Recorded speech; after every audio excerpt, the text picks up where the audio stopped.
శ్రీరాములండి. మేము అనంతపుర కోవూరు నగర్లో వాసిస్తూ ఉన్నాము. నేను బెంగళూరు, నాది లోకల్. నేను ఇక్కడికి వచ్చి 8 నెలలే అయిందండి. నా బిజినెస్ అంతా బెంగళూరులోనే ఉండేది. యలంక దగ్గర మా బిజినెస్ అంతా ఉండింది. నేను యాక్చువల్లీ బెంగళూరులోనే నేను కూడా ఉండింది. ఇప్పుడు వచ్చి 8 నెలల నుంచి మేము కోవూరు నగర్లో మా ఇల్లు ఉంది, అక్కడ మేము ఉన్నాము. నాది కల్పవృక్ష డెవలప్మెంట్ ఆర్గనైజేషన్ సంస్థ ఉండదు. ఆ సంస్థలో నేను గవర్నమెంట్ నుంచి, సెంట్రల్ గవర్నమెంట్ నుంచి ప్రాజెక్టు రకరకాల వర్క్ని చేపిస్తూ నేను 12 ఏళ్ళు కిందటి నుంచి పని చేసుకుంటూ ఉన్నాను. దీనికి కొంతమంది ఇన్వెస్ట్మెంట్ పెడతారు, మళ్ళీ ఒక 3 నెలల, 6 నెలల, 8 నెలలకు అట్లా వెనక్కి తీసుకుంటారు. మాకు ఇన్కమ్ వచ్చే దాంట్లో మేము ఆ ఇన్కమ్ వచ్చిన తర్వాత మేము డివైడ్ చేసి ఇచ్చినవి ఉన్నాయి, ప్రూఫ్తో సహా ఉన్నాయి. కొన్ని సందర్భంలో నాకు ఈ ప్రాజెక్ట్ వల్ల ఏమైనా డిలే అయ్యి పేమెంట్ వచ్చేది లేట్ అయినప్పుడు, మేము చెప్పిండే టైము తేడా వచ్చినప్పుడు వీళ్ళు ఏం చేసినారంటే మా ఆయన్ని బ్లాక్మెయిల్ చేస్తూ, అంత డబ్బులు ఇవ్వాలా, నువ్వు ఇన్ని కోట్లు ఇవ్వాలా, 5 లక్షలు 10 లక్షలు ఉండేటి వాళ్ళంతా అన్ని కోట్లు ఇవ్వాలా, ఇన్ని కోట్లు ఇవ్వాలా, ఈయనకి అంత వచ్చింది, ఇంత వచ్చింది, ఆ తాలూకులో అట్లా చేసినాడు, ఈ మండలంలో ఇట్లా చేసినాడు అని బ్లాక్మెయిల్ చేస్తూ పోలీస్ డిపార్ట్మెంట్ కంప్లైంట్ ఇచ్చినారు. ఇచ్చిన తర్వాత వాళ్ళు ఎంక్వైరీ చేసుకొని స్టేట్మెంట్ తీసుకొని ఏం జరిగింది ఏం లేదు అని చూసుకోకుండానే ఇంటి దగ్గరకు వచ్చి ఇంటి దగ్గర గొడవ చేసేది, మనిషిని పట్టుకొని పోయి కొట్టేది, తిట్టేటివి. ఇంకొకటి 2 రోజుల నుంచి మా ఆయన వెనకొచ్చినాడు. మళ్ళా వచ్చి ఉండేదేముందో నేను ప్రూఫ్తో సహా పెడతాను, ఎంక్వైరీ చేసి ఏమైనా కట్టాల్సిందే ఉంటే నేను కట్టినాను, డబ్బులు కట్టిన తర్వాత ఇంకా ఏమైనా కట్టేది మేము బ్యాలెన్స్ ఉంటే, మా నుంచి ఏమైనా తప్పు జరిగింటే నేను ఏముందో ప్రొసీజర్ లీగలీగా నేను ప్రొసీడ్ అవుతాను అని చెప్పినాడు. కానీ 2 రోజుల నుంచి మా ఆయన కనపడతలేదండి. నేను రకరకాల ప్రయత్నం చేస్తున్నా. మా ఆయన యాడున్నాడో ఏమో నాకు తెలీదు. ఎవరి గురించి ఎవరు పిలుచుకొని పోయినారో, మా కార్ కనపడతలేదు, ఎవరు పిలుచుకొని పోయినారో, కొట్టినారు, తిట్టినారు, చాలా బెదిరించినారు. మా ఆయన్ని బ్లాక్మెయిల్ చేస్తూ మీడియాకంతా ఇచ్చినారు. కర్ణాటకలో నాకు అక్కడ కొద్ది పేరు ఉంది అని, అక్కడంతా కర్ణాటకలో అంతా నా పేరు చెడగొట్టాలా అని, నా సంస్థ పేరు చెడగొట్టాలా అని అక్కడంతా రకరకాల ప్రయత్నాలు చేస్తూ 10 లక్షలు 5 లక్షలు ఉండేటివంతా కవరింగ్ చేస్తా, వేరే రకాల ప్రయత్నం చేస్తా కోట్లు అని మాట్లాడినారండి. 10 లక్షలు 5 లక్షలు ఉండే వాళ్ళంతా ఈరోజు 30 కోట్లు, 10 కోట్లు, 5 కోట్లు, 1 కోటి అనే ఆ టైప్లో మాట్లాడి మీడియా ముందుకు వచ్చి మాట్లాడినారండి. దీనికి ఏం సమాధానం చెప్తారో వాళ్ళు నాకు తెలియదండి. ఈరోజు నాకు పరువు నష్టమైంది. నేను ఊరిడిసి వదిలేసి పోయినాను. యాక్చువల్లీ నేను అనంతపూర్లోనే ఉన్నాను, కోవూరు నగర్లోనే ఉన్నాను, నా ఇంట్లో నేను ఉన్నా. మా ఆయన లేదు, ఎలాంటి ఆయన బిజినెస్ మీద వెళ్తూ ఉంటాడు. ఇదేం కొత్తది కదా, ఆయన పోతాడు వస్తాడు. ఇదన్నీ తెలుసుకొని ఇంటి దగ్గరకు వచ్చి పోయినారు, గొడవలు చేసినారు, అన్నీ చేసినారు. మా ఆయన వచ్చిన తర్వాత ఏముందో మాట్లాడుకొని క్లోజ్ చేస్తామండి అని నేను కానీ చెప్పినాను. ఫోన్లో కాంటాక్ట్లు ఉన్నారు, అంతా ఉండి మాట్లాడేసి నాతో ప్రతి ఒక్కటి కానీ ప్రూఫ్తో సహా ఉన్నాయి. అందులో మాట్లాడిండేటివి, నేను టైం చెప్పిండేటివి. ఇంకా కొంతమంది 2 శారద అనే ఆమె, ప్రియాంక రమేష్ అనే ఆమె, మళ్ళా తిరుమలేషు పూజ అనే ఆమె, వాళ్ళు నాకు ఫోన్లో బ్లాక్మెయిల్ చేస్తూ మా ఆయనని ప్రియాంక అనే ఆమె, శారద అనే ఆమె మా ఆయనతో పర్సనల్గా కాంటాక్ట్ ఉండి ఆయనతో ఫోటోలు అవి ఇవి తీసుకొని చాలా మాట్లాడుకొని ఒక లెవెల్కి వచ్చిన తర్వాత ఈ మ్యాటర్ నాకు తెలిసిందండి.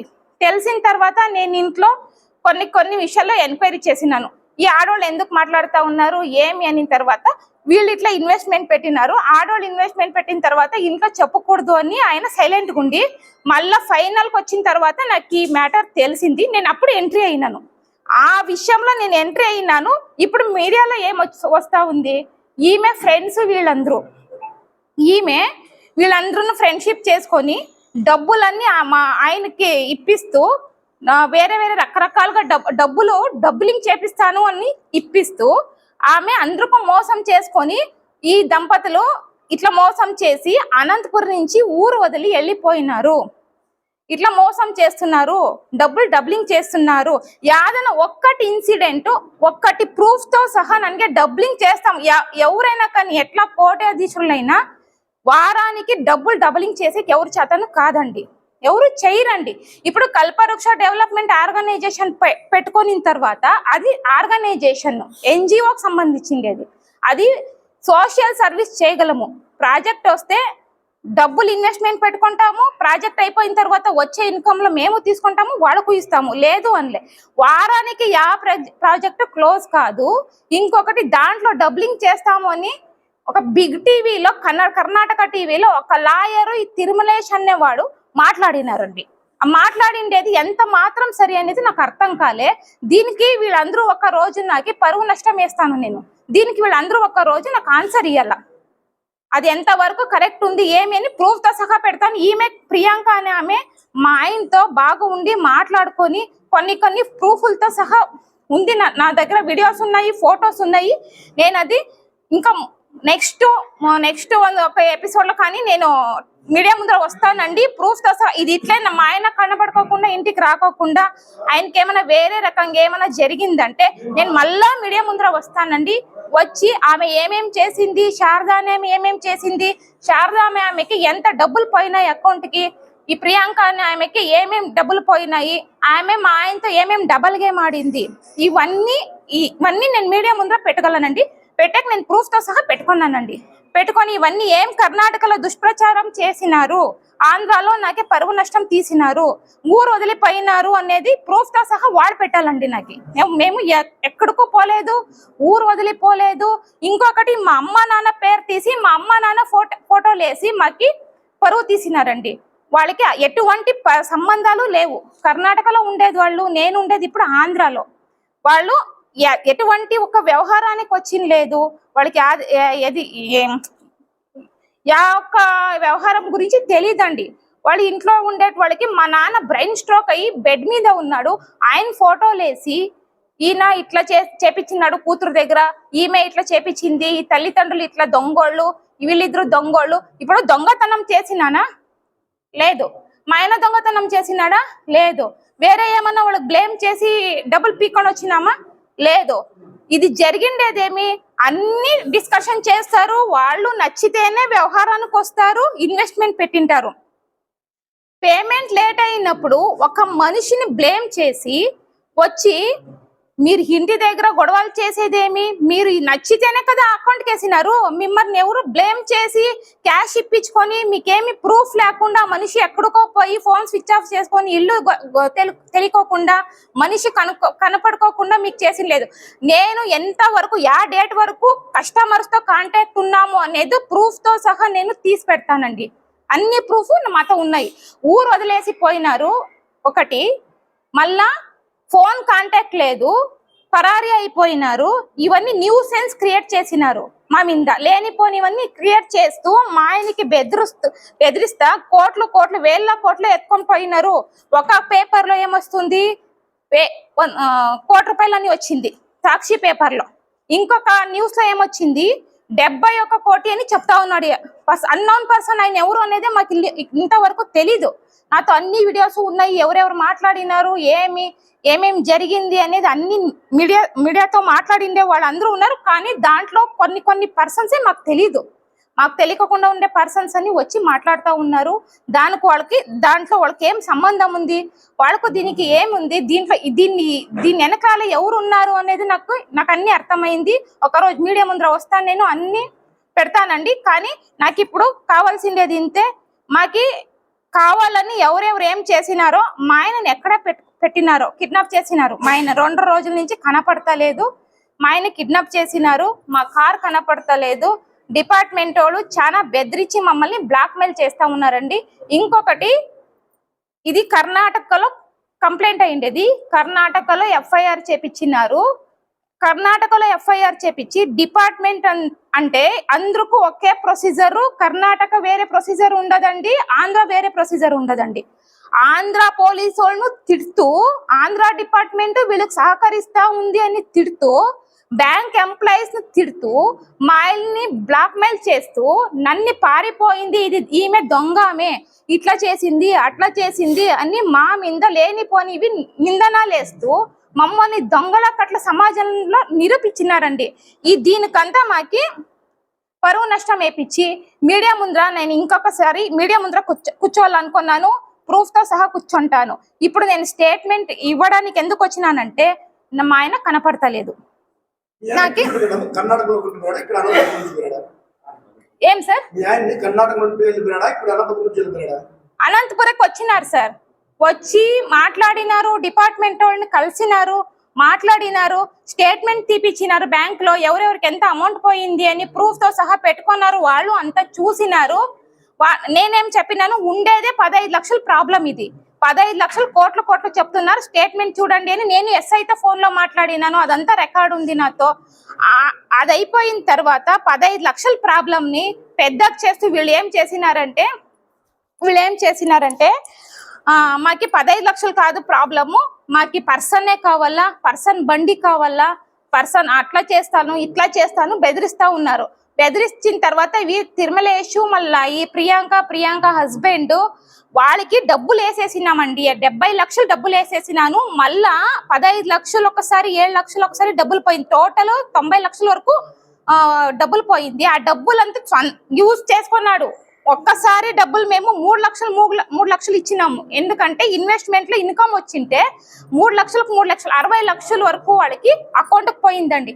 అదంతా వాళ్ళు మాకేమి లెక్కాచారం చూపించుకోకుండా వచ్చిన డబ్బులంతా వాళ్లే తినేసి వాళ్ళకి 3 కోట్ల వరకు అప్పులు ఉన్నాయి అని మా ఆయనతో మాట్లాడినాడు. ఆయన పెళ్ళం మాట్లాడింది అది, కానీ మాతో ప్రూఫ్ ఉంది. మీరు ఇచ్చిండే డబ్బులతో మేము అప్పులు కట్టుకున్నాము.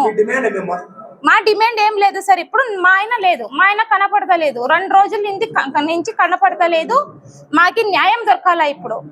లేనిపోనివు మా మీద బ్లాక్ మెయిల్ చేస్తూ నిందనాలు వేస్తూ పరువు నష్ట చేసేసినారు. మా ఆయన ఇప్పుడు బయటకు రావాలా, ఎక్కడున్నాడు సార్?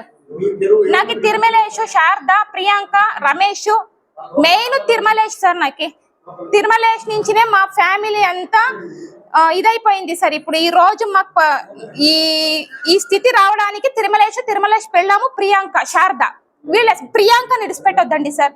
ప్రియాంక నుంచి చాలా మా ఫ్యామిలీ కానీ డిస్టర్బ్ అయింది సార్. నా పర్సనల్ లైఫ్ డిస్టర్బ్ అయింది సార్. ప్రియాంక రాయదుర్గామే సార్, జగలూరు టీమే సార్. అది వీళ్ళు ఎవరు అనేది నాకు ఎవరు తెలీదు సార్. ఈమె నుంచినే మా ఆయన పరిచయం అయింది. వీళ్ళిద్దరు పర్సనల్ గా ఫ్యామిలీ పర్సనల్ గా ఏమేమి మాట్లాడుకున్నారో అది అయిపోయిన తర్వాత నాకు తెలిసిన తర్వాత ప్రియాంక నాకు ఆపోజిట్ అయ్యింది. అప్పటి నుంచి ఈ అమ్మాయి వేరే రకంగా డబ్బులు డిమాండ్ చేస్తూ 3 కోట్లు అడిగి బ్లాక్ మెయిల్ చేస్తూ మా ఆయన్ని మళ్ళీ ఫైనల్ కయ్యలేదు అని గొడవలు చేసుకున్నారు. నేను గొడవలు చేసినాను. అది అయిపోయిన తర్వాత కంప్లైంట్ అది ఇది అని తిరుమలేష్ అనే పర్సన్ ని పెట్టి ఈ అమ్మ బ్యాక్ నుంచి నడిపిస్తూ ఈ రోజు మా ఆయన కనపడుకోకుండా చేసినారు. జగలూరు సార్, జగలూరు సార్. సార్ ఇప్పుడు ఎఫ్ఐఆర్ అయింది. అవును సార్, అవును సార్. ఇప్పుడు ఎఫ్ఐఆర్ అయింది సార్. ఎఫ్ఐఆర్ అయిన తర్వాత 41 నోటీస్ ఇవ్వాలా సార్? ప్రొసీజర్ ఎఫ్ఐఆర్ కాపీ ఇవ్వండి అని అడుగుతున్నాను. ఇవ్వండి, ఏమైనా ఉంటే ప్రొసీజర్ ప్రకారంగా నేను వస్తా. కనిష్ట పక్షం మా ఆయన లోపల ఉండినా నేను బెయిల్ తీసుకొని బయటకు తీసుకుంటా. మీకేం కావాలో, నేను ఏమైనా బ్యాలెన్స్ ఉంటే ప్రూఫ్ తీసుకొని రాండి, నేను కట్టిస్తా. మీకేం కావాలో న్యాయం చేపిస్తా అని అడుగుతున్నాను సార్. దొడ్డబళాపుర, బెంగళూరు ఇక్కడంతా వీళ్ళు లింకులు పెట్టుకొని లేనిపోని మా మీద నిందనలు వేస్తూ మాకి అవమానం చేస్తున్నారు. అనంతపురం వదిలేసి పోయినారు అని మా మీద లేనిపోని నిందనలు వేసి మమ్మల్ని అవమానం గురి చేసినారు. దయచేసి దీనికి నాకు న్యాయం కావాలా అండి. నా మా ఆయన రావాలా ఇంటికి. నాకు సార్ లేదు సార్. ఏమంటే మా ఆయన సండే నైట్ పోలీసు వాళ్ళ దగ్గరకు ఆయనే పోయినాడు, మాట్లాడినాడు. మళ్ళా జగలూరు పోలీసు వాళ్ళ దగ్గరకే, మళ్ళా ఆదివారం నైట్ అక్కడే ఉన్నాడు. సోమవారం వచ్చేసినాడు. అన్ని మాట్లాడుకొని వచ్చినాను అని ఎస్ఐ సారు వచ్చినారు, నాతో మాట్లాడినారు. అమ్మ అదేముందో ప్రాబ్లం క్లియర్ చేసుకోండి అమ్మా, నాకు పై నుంచి ప్రెజర్ అవుతా ఉంది అని చెప్పినారు. నేను స్టేట్మెంట్ అన్ని తీసి వాడికి పంపించినాం. సిఎస్బి బ్యాంక్ లో ఏమేమి ఉందో స్టేట్మెంట్ అన్ని ఇచ్చినాము. ఇచ్చిన తర్వాత వాళ్ళు మా ఆయన్ని 41 నోటీస్ ఇవ్వండి, మీకు ఏం డబ్బులు ఉందో 15 లక్షలే కదా, డబ్బులు రెడీ ఉన్నాయి, డబ్బులు చూపించిన అన్నాను. నోటీస్ ఇచ్చి మా ఆయన క్లియర్ చేపించేసి మీరు డబ్బులు పోండి అని చెప్పినాను. లేదు నాకు పర్సన్నే కావాలా, నాకు మీ కార్ కావాలా, మీ ఇల్లు ఎంక్వైరీ చేయాలా, యాడాడు ఏమేమి డబ్బులు ఇచ్చినారు, మీ ప్రాపర్టీ ఎంత ఉంది, మీ ప్రాపర్టీ అంతా మేము హ్యాండ్ ఓవర్ తీసుకుంటామని బెదిరిస్తూ ఆ రోజు వెళ్ళిపోయినారు సార్. సార్ ఎందుకు వెళ్ళిపోయినారు సార్, డబ్బులు కట్టించుకొని పోవచ్చు కదా అని అడిగినాను నేను. మా ఆయనను అడిగినాడు ఆ రోజు. దానికి ఏమన్నారు, అక్యూజ్డ్ మిస్ అయిపోయినాడు అని నేను వేరే ఒక కేసు పెట్టుకొని ఈయనకి ఏం చేపిస్తాను చూడమ్మా అని అన్ని మాతో బెదిరించినాడు. బెదిరించిన తర్వాత మా ఆయన పారాడుకొని డబ్బులన్నీ రెడీ చేసుకొని మేము అనంతపూర్లోనే ఉన్నాం సార్. ఇంకేం అన్ని క్లోజ్ అయిపోతుంది కదా, క్లియర్ అవుతుంది అన్న మూమెంట్ లో మేము ఉన్నాము. దాని లోపల ఈయనకి బెదిరిస్తూ ఫోన్ కాల్ వస్తున్నాయి. కానీ ఏం జరిగిందేమో తెలియదు, నిన్నటి నుంచి మా ఆయన కనపడలేదు. దానికి నేను ఈ రోజు నైట్ అంతా చూసినాను వస్తాడేమో అని ఈ రోజు మీడియా ముందర వచ్చినాను. తర్వాత నెక్స్ట్ ప్రొసీజర్ నేను పోలీస్ స్టేషన్ పోయి ఎస్పీ దగ్గర నేను ఎస్పీ సార్ దగ్గర నేను కంప్లైంట్ ఇవ్వడానికి ప్రొసీడ్ అవుతాను సార్. నేను పుష్ప శ్రీరాములు చేసినాను సార్. మళ్ళా ఈ కోవిడ్ టైంలో నేను టీడీపీ అంటే పిల్లల కోసము స్కూల్ అన్ని బంద్ అయిపోయింటే ఆ టైంలో నేను పిల్లలకి ఈవినింగ్ క్లాస్ చేపించడానికి మళ్ళా ఎవరైతే నిరుద్యోగులు ఉంటారో వాళ్ళకి ఒక పని దొరుకుతుంది అనే కాన్సెప్ట్ లో టీచర్ పని దొరుకుతుంది ఈవినింగ్ క్లాసెస్ చేస్తే అనే దానికోసము ఈ టీడీపీ అంటే ట్యూషన్ ప్రాజెక్ట్ అని అదొకటి చేసింది సార్. అది 100 CR ప్రాజెక్ట్ సార్. అది అయిపోయిన తర్వాత మళ్ళీ ఇప్పుడు నేను వేరే ప్రాజెక్ట్ ఇప్పుడు ఒక 3 months బ్యాక్ నుంచి నేను అగ్రిమెంట్ చేసుకున్నాను సార్. ఆ అగ్రిమెంట్ చేసుకున్న తర్వాత ఆ డబ్బులకి పట్టుబడి పెట్టుకున్నాను సార్ నేను వాడితో. ఇంకొకటి మేము ఏదైనా భూ వ్యవహారం కానీ మా ఆయన చేస్తాడు సార్. ఆ భూ వ్యవహారం కానీ ఏమైనా పెద్దగా ఏమైనా చేసినప్పుడు డబ్బులు ఇన్వెస్ట్మెంట్ కావాల్సింది ఉంటే దాని గురించి నేను తీసుకొని ఇన్వెస్ట్మెంట్ పెట్టి మళ్ళా మేము ఇన్కమ్ వచ్చిన తర్వాత వాళ్ళు డివైడ్ చేసేస్తాం సార్. ఇట్లా వ్యవహారం జరిగింది సార్. పోవడం ఆయన భార్య అయినటువంటి పుష్ప ఆమె ఆ యొక్క ఆవేదనను ఈ జిల్లా పోలీస్ యంత్రాంగం అందరూ కూడా గుర్తించి తనకు న్యాయం చేయాల్సిందిగా కోరుతూ ఈ యొక్క కల్పవృక్ష సొసైటీలో దాదాపు ఒక 2 సంవత్సరాలుగా ఒక వ్యాపారం చేస్తున్నటువంటి ధవళగిరిలో వ్యాపారం చేస్తున్నటువంటి దంపతులను ఆర్థిక లావాదేవీల మూలంగా ఈ బళ్ళారి ధవళగిరిలో పోలీస్ స్టేషన్లో కేసు నమోదైంది. ఒకటి అనంతపురం ఎక్కడో రాయదుర్గంలో ఎక్కడో ఒక కేసు నమోదైందట. అది వాస్తవంగా మనకైతే తెలియదు. వాస్తవంగా ఏదన్నా డబ్బులు ఇవ్వాల్సి ఉంటే చట్ట ప్రకారం చట్టం ఉంది, చట్ట పరిధిలో కేసులు రిజిస్టర్ చేసి ఒకవేళ కోర్టుకు పోయి కోర్టు ద్వారా కూడా రాబట్టుకునే అవకాశం ఉంది. ఈ చట్టాన్ని అతిక్రమించి మనుషులు కిడ్నాప్ చేస్తూ ఇంటి మీదకి వచ్చి దౌర్జన్యం చేసి వాళ్ళ కారు లాకపోయి ఒక మహిళనే చూడకుండా దౌర్జన్యం చేయడం అనేది నిజంగా ఈ సభ్య సమాజం సిగ్గుతో తలదించుకునే విధంగా ఈ రాష్ట్ర ప్రభుత్వం వ్యక్తులకు అనుకూలంగా వ్యవహరిస్తుందని చెప్పి ప్రభుత్వానికి ఈ గుర్తెరుగేలా చేస్తూ ఈ లోకల్లో ఉన్నటువంటి నాయకులు కూడా ఇదే శ్రీరాముల నుంచి లక్షల రూపాయలు వసూలు చేసి 5 లక్షలు ఇవ్వాల్సిన వాళ్ళు దాదాపు 30-40 లక్షలు కూడా వసూలు చేసి ఆయన ఈ రోజున కనపడకుండా చేసినారు. ఈ రోజున ఆయనకి ఏం జరిగినా కూడా ఈ ప్రభుత్వానికి ఎవరైతే తిరుమలేషు ఉమా వీళ్ళు ఎవరైతే ఉన్నారో వాళ్ళే బాధ్యత వహించాలని చెప్పి ఈ సందర్భంగా మీడియా మిత్రులకు అందరికీ తెలియజేస్తూ ఈ తిరుమలేష్ పూజ వీళ్ళు ఇచ్చినటువంటి అమౌంట్ డబుల్ అమౌంట్ వాళ్ళు ఇచ్చిన 90 లక్షలు అయితే 1,20,00,000 ఇతను చెల్లించినాడు. ఈ చెల్లించిన ప్రూఫ్స్ కూడా వీళ్ళ దగ్గర ఉన్నాయి. అయినా కూడా వాళ్ళు ఈ బలవంతంగా ఈయనకున్నటువంటి ఆస్తులను రాపించుకోవాలనే ఉద్దేశంతో ఇప్పుడు కూడా ఈ శ్రీరాముల ద్వారా ఇతన్ని కిడ్నాప్ చేసి ఆయన ఆస్తులను రాపించుకునే భాగంలోనే ఇదంతా కుట్ర జరుగుతుంది. ఈ కుట్రని ఛేదించవలసిందిగా ఈ అనంతపురం జిల్లా ఎస్పీ గారికి మరి ముఖ్యంగా తెలియజేస్తూ ఈ కుట్రలో కొంతమంది పోలీసు ఉన్నతాధికారులు కూడా ఉన్నారని చెప్పి తను చెప్తుంది. ఆ విధంగా కూడా కొంచెం ఆలోచన చేయాలా, ఆ విధంగా కూడా విచారించి ఆ మహిళకు న్యాయం చేయాలా, ఆ కుటుంబానికి న్యాయం చేయాలని చెప్పి ఈ సందర్భంగా మీడియా మిత్రులందరినీ కోరుతూ ఆ కుటుంబానికి మీడియా వాళ్ళందరూ బాసటగా నిలబడి ఈ ప్రజా సంఘాలు అయితేనే మీడియా వాళ్ళు అయితేనే అందరూ కూడా ఆ కుటుంబానికి బాసటగా నిలబడి న్యాయం చేయాలని చెప్పి ఈ సందర్భంగా తెలియజేస్తున్నాం. జై హింద్, జై భీమ్. శ్రీరాములది అనంతపురం లోకల్ చిన్నగొత్తపల్లి మండలం అయింది. ఆయన వ్యాపార నిమిత్తం ధవళగిరిలో సెటిల్ అయినారు. తద్వారా వాళ్ళ వ్యాపారం ద్వారా వచ్చిన లాభాలను వాళ్ళకు డబ్బులు తీసుకుంటూ ఇస్తూ కొంచెం ట్రాన్సాక్షన్స్ జరిగినాయి. కొంచెం ఈ అనంతపురంలో ఉన్న పరిస్థితుల్లో ఈ రోజున వాళ్ళకు ఒక పెద్ద మొత్తంలో ఒక సీజైన్ అమౌంట్ రావాల్సిన పరిస్థితిలో ఈరోజు అందరూ కూడా ఒకేసారిగా 5 లక్షలు ఇచ్చిన వాళ్ళు కూడా మాకు ₹1 కోటి డిమాండ్ చేసి నానా హింసలు పెట్టి వాళ్ళని కొట్టి మనుషులు కూడా కనపడుకోకుండా కిడ్నాప్ చేయడం అనేది నిజంగా దుర్మార్గమైన విషయం. ఈ యొక్క అంశాన్ని జిల్లా పోలీసు యంత్రాంగం అయితేనేమి, జిల్లా ఎస్పీ గారు అయితేనేమి తదేకంగా ప్రత్యేక విచారణ ద్వారా ఈ కుటుంబానికి న్యాయం చేయాలని చెప్పి ప్రత్యేకంగా కోరుతున్నాం. జై హింద్, జై భీమ్. వీళ్ళు కనెక్ట్ ప్రాజెక్టులు ఉంటాయి కదా, ఏమేం ప్రాజెక్టులు చేస్తారు, వాళ్ళు ఏ విధంగా మీకు పెట్టుబడి పెట్టారు? సార్ యాక్చువల్లీ నేను ముందు కోర్టులు ఉన్నాయి, ఆర్థికంగా వాళ్ళ దగ్గర చెక్కులు ప్రొనోట్లు ఏమో ఉన్నాయంటున్నారు. దాని కోర్టు ద్వారా న్యాయపరంగా చట్టపరంగా వాళ్ళు వ్యవహరించాలి తప్ప ఒక మనిషిని దౌర్జన్యంగా కిడ్నాప్ చేసి ఇళ్ల మీద పడి వసూలు చేసి చేయాలనుకోవడం నిజంగా దుర్మార్గమైన విషయం.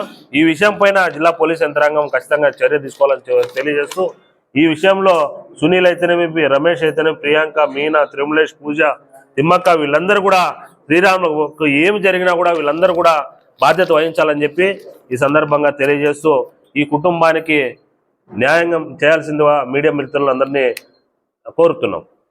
ఓకేనండి.